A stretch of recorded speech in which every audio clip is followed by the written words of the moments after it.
വയനാട്ടിൽ നടക്കേണ്ടിയിരുന്ന സർവകക്ഷി യോഗം പ്രതിപക്ഷം ബഹിഷ്കരിച്ചിരിക്കുകയാണ്. ഇപ്പോൾ ടി സിദ്ദിഖ് മാധ്യമങ്ങളോട് സംസാരിക്കുന്നു.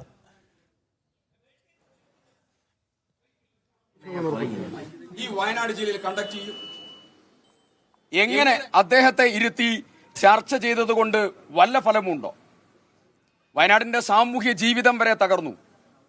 സമ്പൂർണ്ണ അരക്ഷിതാവസ്ഥ.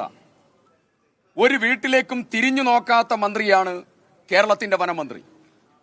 ആ മന്ത്രിയെ ഇരുത്തി ചർച്ച ചെയ്യാൻ സാധിക്കുമോ? സാധിക്കില്ല എന്ന് മീറ്റിംഗിനകത്ത് വെച്ചുകൊണ്ട് വളരെ കൃത്യതയോടുകൂടി ഞങ്ങൾ പറഞ്ഞിട്ടുണ്ട്. വരേണ്ടത് മന്ത്രിതല സംഘമല്ല, വരേണ്ടത് കേരളത്തിന്റെ മുഖ്യമന്ത്രിയാണ്. അദ്ദേഹം മരണമടഞ്ഞവരുടെ വീടുകളിലും സർവകക്ഷി യോഗത്തിലും ജനങ്ങളുമായി സംവദിച്ച് വേദനകൾ അദ്ദേഹം നേരിട്ട് മനസ്സിലാക്കി പ്രശ്നപരിഹാരത്തിന് അദ്ദേഹം നേതൃത്വം കൊടുക്കണം. അല്ലാതെ ഇപ്പോ മന്ത്രിസഭാ സമിതി വന്നതിന്റെ ഏറ്റവും പ്രധാനപ്പെട്ട കാര്യം വയനാട് ജില്ലയിലേക്ക് തിരിഞ്ഞു നോക്കാത്ത വനം മന്ത്രിക്കെതിരെ വയനാട് ജില്ലയിൽ മലയോര മേഖലയിൽ രൂക്ഷമായിട്ടുള്ള സെൻസിറ്റീവായിട്ടുള്ള സാഹചര്യം നിലനിൽക്കുക. ആ സാഹചര്യത്തിൽ അദ്ദേഹത്തിന് ഇങ്ങോട്ട് വരാൻ പറ്റില്ല. അതുകൊണ്ട് അദ്ദേഹത്തിന് സ്വന്തം വരാൻ പറ്റാത്തത് കൊണ്ട് മറ്റു ചില മന്ത്രിമാരെയും കൂടി കൂടെ കൂട്ടി ഒരുമിച്ച് ഇങ്ങോട്ട് വിട്ടിരിക്കുകയാണ്. അങ്ങനെ അവരുടെ മറ്റു മന്ത്രിമാരുടെ സാന്നിധ്യത്തെ വില കുറച്ച് കാണാനല്ല ആഗ്രഹിക്കുന്നത്. ഈ വനം മന്ത്രി സ്ഥാനത്ത് നിന്ന് അദ്ദേഹത്തെ പുറത്താക്കണം. ജില്ലയുടെ ചുമതലയിൽ നിന്ന് അദ്ദേഹത്തെ മാറ്റണം. ഞങ്ങൾ അദ്ദേഹത്തെ ഇതുവരെ ബഹിഷ്കരിച്ചിട്ടില്ല. എത്ര മീറ്റിംഗ് അദ്ദേഹത്തിന്റെ കൂടെ നടത്തി? ഞങ്ങൾ ഉള്ളിൽ പറഞ്ഞു, നിരവധി മീറ്റിംഗ് നടത്തി, തീരുമാനങ്ങൾ എടുത്തു.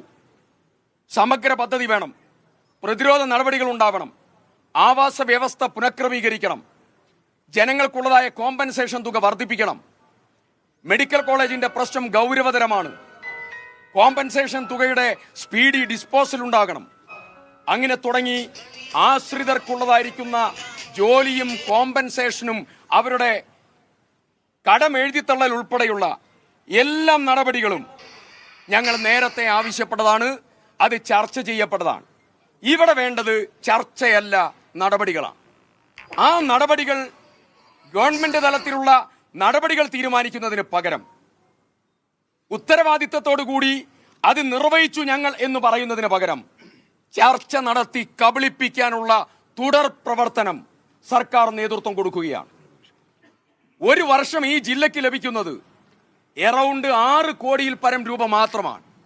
ശമ്പളം കൊടുക്കാനും ഇവിടെയുള്ള വനപരിപാലനത്തിനും ഇവിടെയുള്ള പ്രതിരോധ നടപടികൾക്കും കോമ്പൻസേഷനും എല്ലാം കൂടെ ഇതിന്റെ 10-1 തുക ഇതുണ്ടോ? 10-1 തുക ഇതുണ്ടോ? അപ്പോ സർക്കാരിന്റെ ഏറ്റവും വലിയ അവഗണന, ഏറ്റവും വലിയ പ്രയാസം വയനാട് ജില്ലയെ അവഗണിക്കുന്ന സാഹചര്യം.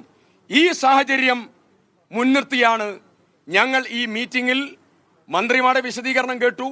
അതിനുശേഷം ഞാനും ഐസിയും എഴുന്നേറ്റ് നിന്ന് കാര്യങ്ങൾ പറഞ്ഞു.